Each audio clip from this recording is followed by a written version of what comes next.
Hey guys, Marauder here, and welcome back to another collection update. This is one of the larger ones. I haven't done one of these in a while, so I have quite a few things in front of me, but we'll go through them one at a time. Hopefully you see some things you like, some things you were looking to get, and I can give some recommendations along the way, as I usually do. So we'll start out, I don't have any retro stuff. It's all modern consoles. I guess we'll start with the Nintendo side of things, then move on to PlayStation. I don't have any Xbox games to show off. I actually haven't bought anything for my 360 in a long time, so usually there's a PC port of whatever I want to play, and the PC port generally is better, so I generally go for that. But anyway, no Xbox stuff today, just PlayStation and Nintendo.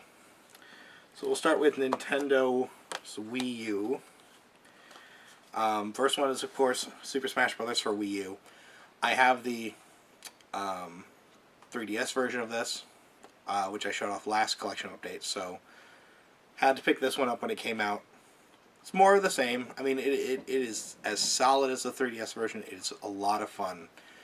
And yeah, I play it all the time. I mean, I can't recommend this enough if you have a Wii U.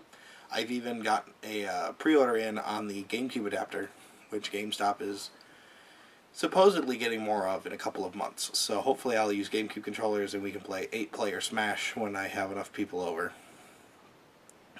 Which is going to be fun. So yeah. One thing I have to mention though, now that I'm looking at the back of the box, is it supports the Amiibo figures. I'll go into this on in another video, but yeah, I have a few of those as well. I think like 6 of them now. And they're neat and all, but that's for another video. But yeah, Super Smash Bros. For Wii U, probably the best Smash Bros. They've ever made. Lots of great characters, and only one DLC character. I'm generally completely against DLC, but it's only the one Mewtwo character, which you get for free if you have both this and the 3DS version. So I guess it's okay. I'm getting it for free anyway, but I still think it's stupid when they said they weren't going to release any DLC, and then they go ahead and do it anyway. Next game is Bayonetta 2. This also includes an updated port of the first game from the 360 and PS3. And yeah, this is as great as ever. The first game is just as good as I remember it being, and the second game is more of the same, which is not a bad thing. If you like the first game, you're gonna love the second game. That's just all that means. Yeah, controls are tight. I use the Pro controller. They have some kind of weird touch mode you can do on the gamepad, but I tried that for about 5 minutes and thought, no, this isn't going to work. But no, the Pro controller works great. I don't have any complaints with this game at all. Interesting story, though. I went to a store near me where I go to get a few of my games at launch. And I went out there with a friend of mine at midnight to get a copy. And I asked for it. The employee went in the back, couldn't find a copy, or so she said. Came back up and said not only were they not doing midnight releases, but that they were also not selling video games at that store anymore, which I found strange given that there was an entire wall of games behind glass, doors. But, yeah, I came in the next day and the guy that morning sold it to me, no issues. He actually held one aside for me because he knew I was coming to get it. And he wasn't too happy when I told him about my experience the night before. But either way, I have the game. Lots of fun. You can actually dress up as in a Samus costume, a Peach costume, and a Link costume, which is... I did that for a bit. That was fun, at least in the first game. Yeah, it's fun. Not really like integral to the game, not really required, but it is a bit of fun, and they did add enough, like when you play as the Samus in the Samus suit, some of the sound effects have changed. Your gun is the actual hand cannon that Samus has, so it's a bit of fun. Yeah, so good game, and probably one of my best games of the year, or at least last year, 2014.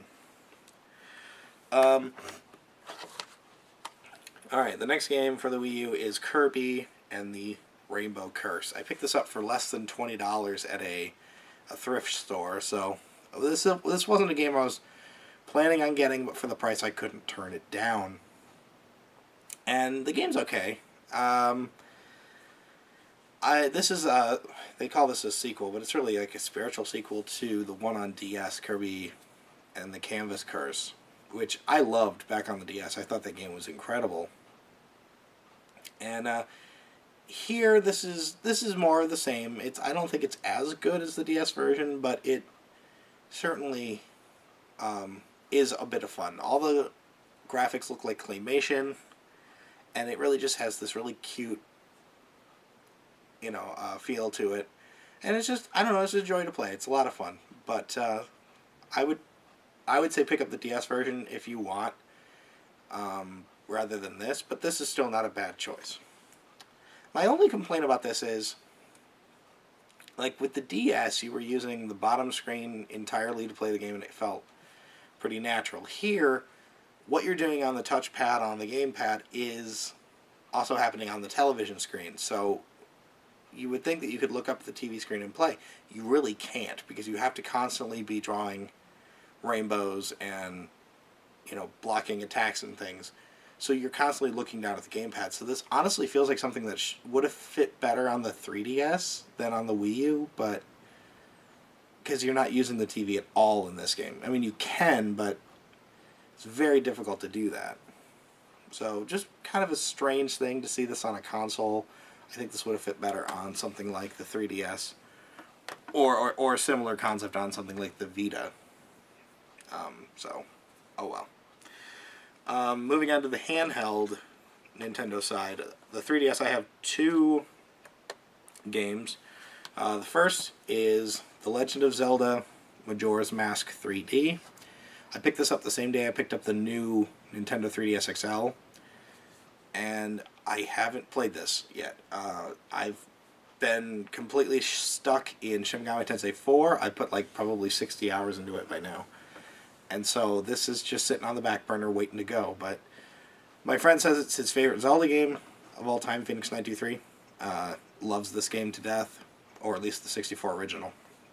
He told me they changed a few things, but for the most part, it's a very good port, or so he tells me. So yeah, if you guys haven't played Majora's Mask 3D, I haven't. Pick this up. It should be a blast from what I've heard. The other game I just picked up a few days ago, and this is codenamed Steam. I don't know anything about this game outside of I played the demo. I liked the demo. Excuse me. I liked the demo, at least enough to pick up the game. And yeah, it's made by Intelligent Systems, the same company that makes Fire Emblem and Advance War. I would love to see a Advance War game somewhere down the line on 3DS or Wii U. That would be great. But anyway, this is their new IP. It's a third-person tactical turn-based strategy game, which Intelligent Systems, like I said, does very well because they do the other two series. So picked it up simply on name recognition of the developer alone. Haven't played it yet, but the demo, which I have played, was a lot of fun. So looking forward to getting into this. One thing, though, is it supports amiibos if you have the new Nintendo 3DS XL, which I do, but I don't have any of the compatible amiibos because it's only compatible with the Fire Emblem amiibos, I think, which are the hardest ones to find. I don't have any of those. That's a little disappointing. Okay, so moving on to the Sony side of things, we'll go to the PlayStation 3. I have two games for the PS3. Actually, I'm going to tie this in with the Vita version 2. So, first game for PS3 is The Awakened Fate Ultimatum. This is a NIS America limited edition. I don't know why, but I'm just getting all my games off NIS America recently. Because they all just look so interesting, and they tend to publish really niche titles that I'm into. This is the limited edition, like I said, comes with the game, art book, soundtrack, not anything that you wouldn't expect. It also comes with two, I don't have them here on me, but two gigantic packets that hold art cards. I don't have those with me right now. They're upstairs, but I don't really care for those because there's nowhere to put them. You can't put them in the box. There's also a coin that was supposed to come with this that apparently they couldn't manufacture in time to hit the game's release date, so they just shipped me the game with a note that said, "Oh, sorry, we'll send you the coin later." This is the sequel to another PS3 game called The Guided Paradox, I think it's called, and or The Guided Fate Paradox, which is a game that I now have to pick up because I'm playing this, I'm enjoying this a bit, so now I want to jump into the prequel, because this game picks up pretty much where that one leaves off, so I was a little lost at first until I looked up and found out it was actually a sequel to something. It's a dungeon crawling RPG, similar to things like Demon's Gaze or, oh, what was that other one on PC? Anyway, games like that, Etrian Odyssey and so forth. And yeah, it's kind of roguelike, where if you die, you lose all your equipment, but you don't lose your levels when you respawn, so it's roguelike, but it's light on that. You know, it doesn't completely end the game. But yeah, this game looks like a bit of fun. I haven't actually gotten into it yet because of other games in the stack, but it should be fun when I do get into it. Alright, the next game on PS3, and I'm going to show the Vita version too, but this is Project Diva F, Hatsune Miku Project Diva F 2nd, and this is the Vita version. I bought them both. Yeah, I love the first one. I love the second one. I bought, obviously, both of them. It's more of the same thing. Just follow the prompts along with the song. It's really catchy and really fun. I prefer the Vita version over the PS3 version because I like the controls on the Vita better. I think they're more responsive. I think they're a little bit easier to use. My main issue... Oh, it also supports cross-saving, so you can play this on the go, play this when you get home, and your save will carry over, which is interesting. Yeah, I don't really have any other real things about this. They added in a few more prompts to do, like, there's this big star now that you have to actually hit both joysticks. Well, you swipe twice on this, or with both thumbs on this, or you swipe both joysticks in this version. So that's, that's been added in rather than just the one stick or the one thumb. The other thing they added was they added in, it was like connected stars. So when a star icon appears, that's when you're supposed to flick the stick or swipe on the pad. And when there's two stars coming in, or like a big star, sometimes that's connected to another star, so you have to hit and then it'll fly off and hit the other one, but you just go in beat with the song and you're fine. It's like just two stars together, but they count as, like, if you lose one, you lose the other beat too, so it kind of affects your score more. But yeah, no, this game's fun. There's tons of DLC for this. I mean, I think there's over $100 worth of DLC for this, and I think that's a little overboard, a little excessive. I haven't bought any of it other than the free stuff that they were giving away, which I did download. I'll have to see. That's really all I have to say. Like, I'll have to see if it's worth it to get any of the DLC. It does dual purchase though, so if you buy it on this version, you get it on the PS3 version too, which is nice. So, if you play both versions as much as I do, it might be worth it. Okay, on to my next stack, and this is something that I've been hoping to show everybody. Is a lot of people have asked me recently if it's worth getting a PlayStation Vita. I have a lot of PlayStation Vita games and a lot of good PlayStation Vita games. Actually, I think all the games I have for my Vita are good games. And this is just proof that even though the system isn't selling as well as, say, the 3DS is, or even the PlayStation 4, that it's still, there's still games out there to get for it. You have to go looking, but they're there. First game I want to show off, this was a Christmas present this last year. Yeah, and this is the PlayStation Vita Freedom Wars. This is a game very similar to games like Monster Hunter, where you're tasked with going around a city think of Monster Hunter, but in kind of modern day with a little bit of sci-fi in it. And you take on a mission, you go out and try to complete the mission, and level up your character and get new equipment and so forth. The thing that makes this stand apart is you're actually in prison at the beginning of the game, and anything that you do adds on to your sentence. And sometimes it's very like ridiculous things. Like I walked around my cell once and it said excessive movement plus 10 years. So it's just random stuff like that. Or it's just staying idle for too long. So it's weird like that. It's but it's a fun game, especially online. You can get with other people and run around with them and have them in your squad to complete missions. My friend Phoenix93 has this. We haven't yet linked together to play this, but I'm looking forward to doing that at some point because this game is a blast. If you like Monster Hunter and you have a Vita, look into this because I know Monster Hunter's on like the Nintendo consoles now. So if you're itching for that kind of game, this is pretty much your own. I don't want to say your only option because I know there's like Soul Sacrifices very similar to that as well. But this is a very, very good game. Very high production value. Looks great. It looks like a PS3 game. It really does. And it plays really well too. So, yeah.